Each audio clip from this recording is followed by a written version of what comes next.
Hello students, welcome back to all of you in my online study class. Students, today we are going to study lesson 6 of intermediate syllabus, prose portion. Intermediate में pros portion से हम लोग lesson 6 आज पढ़ेंगे जिसका नाम है women's education. क्या नाम है? Women's education. वुमेन्स एजुकेशन का मतलब स्त्री शिक्षा, महिला शिक्षा, नारी शिक्षा। यानी कि आज हम लोग वुमेन्स एजुकेशन लेसन पढ़ेंगे जिसकी राइटर हैं भारत के पूर्व उपराष्ट्रपति, राष्ट्रपति, महान दार्शनिक डॉक्टर सर्वपल्ली राधाकृष्णन। जी हाँ, डॉक्टर सर्वपल्ली राधाकृष्णन के नाम से हम सभी परिचित होंगे। डॉक्टर सर्वपल्ली राधाकृष्णन जिनका जन्म 5 सितंबर 1888 को हुआ था और 5 सितंबर को एस राधाकृष्णन के जन्म दिवस को हम सभी बड़े धूमधाम से शिक्षक दिवस भी मनाते हैं। डॉक्टर एस राधाकृष्णन भारत के एक महान दार्शनिक थे। उनके सानिध्य में राधाकृष्णन आयोग बना। एजुकेशन को और डेवलप करने के लिए राधाकृष्णन आयोग का भी गठन किया गया था। Radhakrishnan was the first vice president of India. He was also elected as the president of India. Bharat के उपराष्ट्रपति रहे 10 वर्षों तक और उपराष्ट्रपति के बाद वो राष्ट्रपति पद को भी सुशोभित किए। ठीक है। और सबसे बड़ी बात आपको बता दें कि बीएचयू बनारस हिंदू विश्वविद्यालय के वाइस चांसलर भी रह चुके हैं। तो great Indian philosopher and spoke person doctor Sarvepalli Radhakrishnan के द्वारा लिखा हुआ ये लेसन हम लोग पढ़ेंगे, वुमेन्स एजुकेशन। एक्चुअली उन्होंने बहुत सारी किताबों का भी उन्होंने रचना किया था। उसी में से एक बुक आता है ट्रू नॉलेज। उसी में से एक बुक है ट्रू नॉलेज यानी कि सच्चा ज्ञान। तो ट्रू नॉलेज नामक बुक से ये वुमेन्स एजुकेशन टॉपिक जो है सेलेक्ट किया गया। यानी कि हम कह सकते हैं कि this lesson women's education has been selected from the book true knowledge. It deals with women's education in India. मतलब सच्चा ज्ञान नामक पुस्तक से लिया हुआ ये पाठ वुमेन्स एजुकेशन है। और यह चैप्टर जो है, यह जो लेसन है, स्त्री शिक्षा को, भारत में स्त्री शिक्षा की बात करता है। According to Dr. S. Radhakrishnan, the chief aim of education is to make human being think highly and act nobly. S. Radhakrishnan के अनुसार शिक्षा का मुख्य उद्देश्य, मनुष्य के लिए शिक्षा का मुख्य उद्देश्य ऊंचा सोच और अच्छे कार्य करना होता है। अर्थात शिक्षा का मुख्य उद्देश्य होता है व्यक्ति की सोच ऊंची हो और वो नोबल वर्क अर्थात नोबल डीड में पार्टिसिपेट करें। We are living in an age where there are great opportunities for women in social work, public life and administration.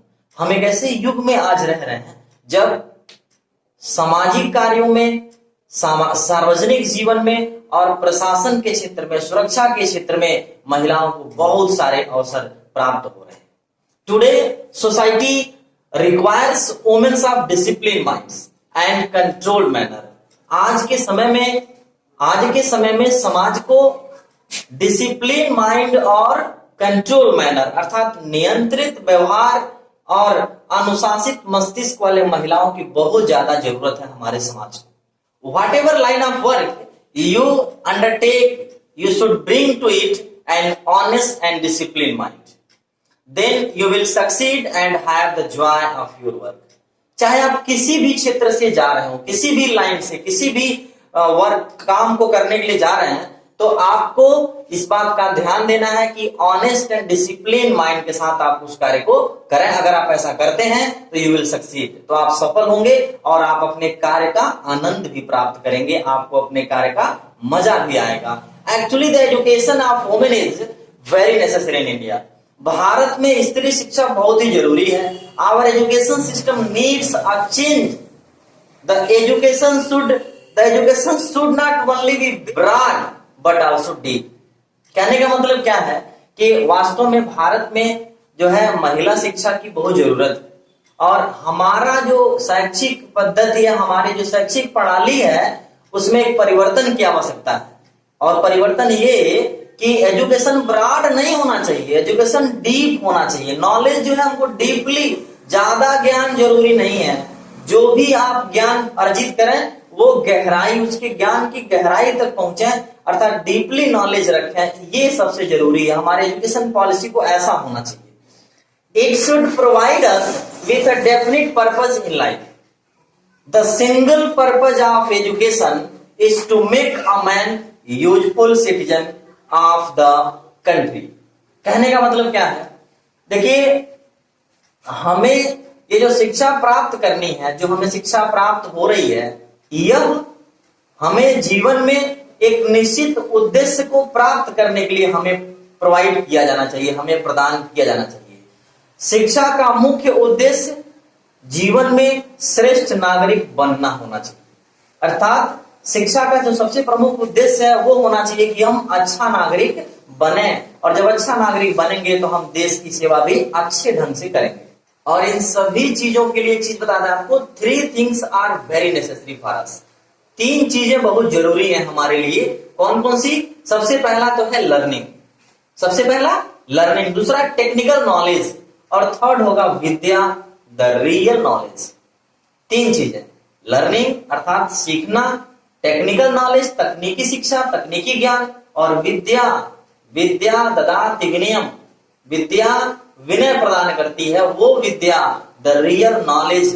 ये 3 चीजें बहुत जरूरी है हम सभी के लिए। और इन 3 चीजों को ध्यान में रखते हुए एक चीज का और ध्यान देना है जो सबसे ज्यादा विचारणीय है, अर्थात one thing is very thoughtful, that is compassion। तो इन 3 चीजों के अतिरिक्त एक और महत्वपूर्ण चीज है, वो है दया एंड कंपैशन, पीटी। ओके, तो पीटी यानी कि दया।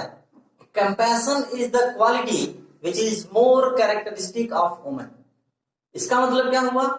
एक चीज और बताएं आपको कि compassion is the quality which is more characteristic of women than of man. अर्थात पुरुषों की तुलना में महिलाओं के लिए सबसे महत्वपूर्ण गुण होता है उनके अंदर दया की भावना। The natural quality of women is compassion, pity. अर्थात एक नेचुरल क्वालिटी होता है स्त्रियों का, महिलाओं का, वो होता है दया। Time changes and we know that change is the law of life. समय बदलता रहता है और हम जानते हैं कि परिवर्तन हमारे जीवन के लिए, परिवर्तन हमारे जीवन का महत्वपूर्ण नियम है। परिवर्तन संसार का एक शाश्वत नियम है। लाइफ इज नॉट स्टेशनरी, जीवन अस्थायी नहीं होता है। So what was useful in the last century it may not be useful for today. पिछले शताब्दी में, पिछले समय में, बीते हुए समय में कौन सी चीज हमारे लिए उपयोगी थी, कौन सा नियम उपयोगी था, अच्छा था हमारे लिए, वर्तमान में हो सकता है कि वो उपयोगी ना हो, क्योंकि नियम और पद्धतियां क्या होती हैं? बदलती रहती हैं। So we should try to find out what is required of in this generation. इसलिए हमें इस बात का ध्यान देना चाहिए, हमें प्रयास करना चाहिए इस बात का पता लगाने का कि वर्तमान पीढ़ी के लिए, वर्तमान समय के लिए किस चीज की आवश्यकता हमें सबसे ज्यादा है। Without this knowledge, we cannot progress. Without this knowledge, we cannot progress and adjust ourselves in the present world, in the present day world. कहने का मतलब ये है कि बिना इस चीज के, किस चीज के?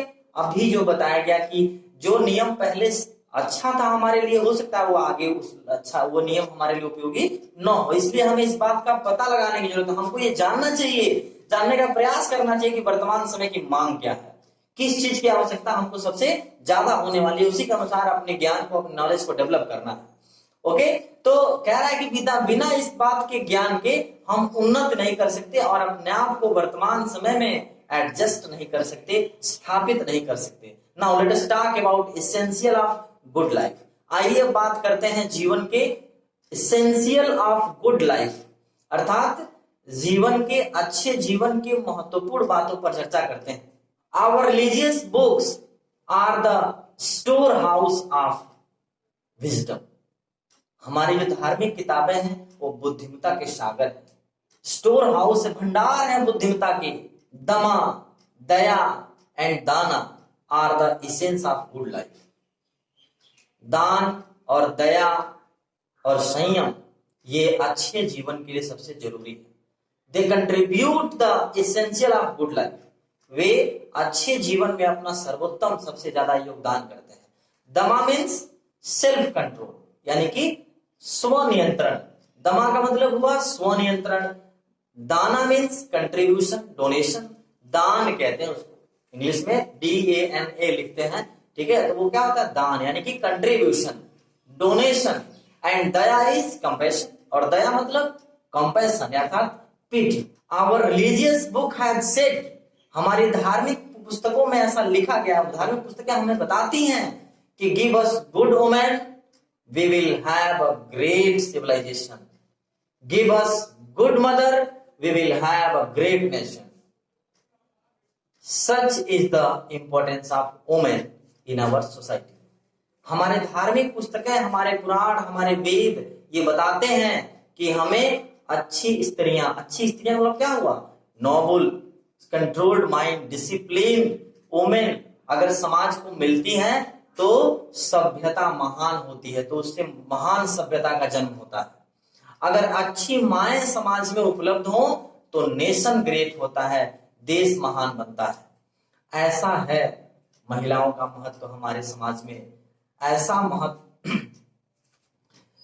समाज में महिलाओं की इतनी महत्ता है, ऐसा धार्मिक पुस्तकों में भी देखने को मिलता है। धार्मिक पुस्तक, वेद, पुराण इत्यादि का जब हम अध्ययन करेंगे तो उसमें महिलाओं की शक्ति, महिलाओं की गाथा पढ़ने और सुनने को मिलती है। The education which we want to provide the women, the education which we want to provide the women, what type of education should be and what should be the chief aim of education, इस बात पे सोचने की आवश्यकता है आज के जमाने में। कहने का मतलब क्या है? जो एजुकेशन हम महिलाओं को देने की बात कर रहे हैं, देना चाह रहे हैं, वो शिक्षा कैसी होनी चाहिए और क्या उसका मुख्य उद्देश्य होना चाहिए, इस पे चर्चा करना बहुत जरूरी है। डॉक्टर सर्वपल्ली राधाकृष्णन ने कहा, it is the most important to give students not only theoretical knowledge but also teach them some technical skill by which they can earn their livelihood। Doctor Sarvepalli Radhakrishnan का कहना है कि वर्तमान समय में शिक्षा जो प्रदान की जा रही है विद्यार्थियों को, वो केवल टेक्निकल नॉलेज ही नहीं, अभी टेक्निकल नॉलेज के बारे में स्टार्टिंग में बताया गया था, तो केवल तकनीकी शिक्षा ही न दिया जाए, बल्कि डॉक्टर सर्वपल्ली राधाकृष्णन ने बताया इस लेसन के माध्यम से कि जो सबसे महत्वपूर्ण उद्देश्य है विद्यार्थियों को शिक्षा देने का, वो केवल थ्योरेटिकल नॉलेज न दिया जाए, सैद्धांतिक ज्ञान न दिया जाए, बल्कि उससे कहीं ज्यादा उन्हें टेक्निकल स्किल अर्थात तकनीकी कौशल, टेक्निकल एजुकेशन के माध्यम से उनको ट्रेंड किया जाए ताकि वे अपनी जीविका को कमा सके, अपना जीवन यापन कर सके। टेक्निकल एजुकेशन देने की जहां तक बात है, फिर भी हमको इस बात का ध्यान देना होगा कि the chief purpose of education, the chief purpose of education is not merely acquiring the skill but the initiation into high life, into the world which treasured the world of space and time। कहने का मतलब ये है कि skill प्राप्त कर लेना ही केवल मुख्य उद्देश्य नहीं होना चाहिए, बल्कि इसका उद्देश्य अर्थात टेक्निकल एजुकेशन, टेक्निकल स्किल से परिपूर्ण करने का जो उद्देश्य है वो ये होना चाहिए कि वो उच्च जीवन और उस संसार में जो काल और समय से परे हो, जो काल और समय से परे हो, उसके पार जाना है। अर्थात टेक्निकल स्किल इस उद्देश्य से दिया जाए कि वो छात्र, वो स्टूडेंट्स, वो सिटीजन, वो अधिकतम अपनी सफलता की ऊंचाइयों पर जा सके। यानी कि केवल उसको टेक्निकल एजुकेशन दे देना ही बेहतर नहीं है, बल्कि उसको इस प्रकार से ट्रेंड करना जरूरी है कि वो काल और समय से परे सोच करके अधिकतम ऊंचाइयों तक, सफलता के शिखर तक पहुंच सके। In ancient times our women had the ceremony of upanayan perform for them. प्राचीन समय में, आपको इस बात से परिचित करा दूं कि प्राचीन समय में महिलाओं के लिए उपनयन संस्कार का आयोजन होता था और उनको गायत्री मंत्र और वेदों को पढ़ने का भी अधिकार प्राप्त था। They had right to study the Vedas and chanting the Gayatri mantra. Gayatri मंत्र का जाप करना और वेदों का अध्ययन करने का अधिकार प्राप्त था। But in the middle age their freedom was curtailed, लेकिन मध्य के दिनों में, मध्य काल में उनकी स्वतंत्रता छीन ली गई, उनकी स्वतंत्रता का दमन हो गया। And thus our civilization begin to decay, and one of the main reason of that decay was the subjection of women। और इस प्रकार से हमारी सभ्यता धीरे धीरे क्षीण होती गई, और उस क्षीण होने का मुख्य जो कारण रहा वो रहा सब्जेक्शन ऑफ वुमेन, अर्थात महिलाओं की दासिता, स्त्री दासिता, महिलाओं को गुलाम बना करके दबा करके रखना, उनकी स्वतंत्रता को छीन लिया गया।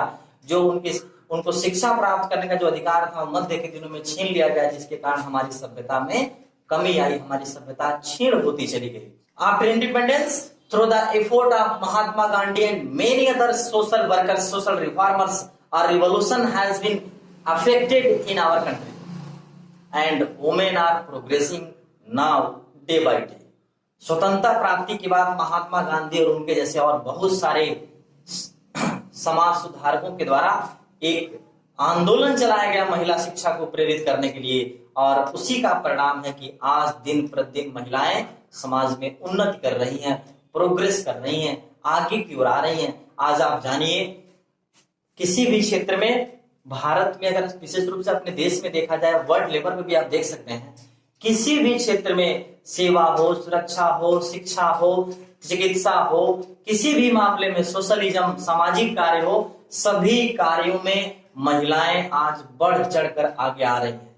एक से एक उदाहरण आपको देखने को मिल सकते हैं, जिसका जो इसी बात का परिणाम है। पिछले दिनों हुए, पिछले समय में हुए इन दार्शनिकों के, इन समाज सुधारकों के, इन शिक्षाविदों के नीतियों का परिणाम है कि आज देश में महिलाएं लगातार प्रगति कर रही हैं।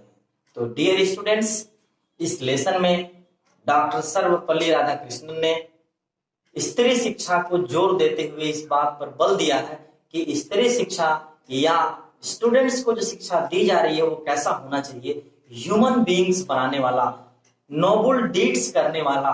नोबल डीड्स मतलब नेक कार्य करने के लिए प्रेरित करना, मानवता के गुणों को अपने अंदर धारण करना, उच्च विचार रखना, ये सारे गुण विद्यार्थियों के अंदर डेवलप करना मुख्य उद्देश्य होना चाहिए। और एक बात और उन्होंने कहा है कि केवल सैद्धांतिक ज्ञान देना पर्याप्त नहीं है, बल्कि सैद्धांतिक ज्ञान देने के साथ साथ, सैद्धांतिक नॉलेज देने के साथ साथ उनको टेक्निकल स्किल, टेक्निकल नॉलेज के द्वारा टेक्निकल स्किल में परिपूर्ण बनाना भी बहुत जरूरी है। तो dear students, it is the end of the lesson women's education. आज के लिए बस इतना ही। Good bye.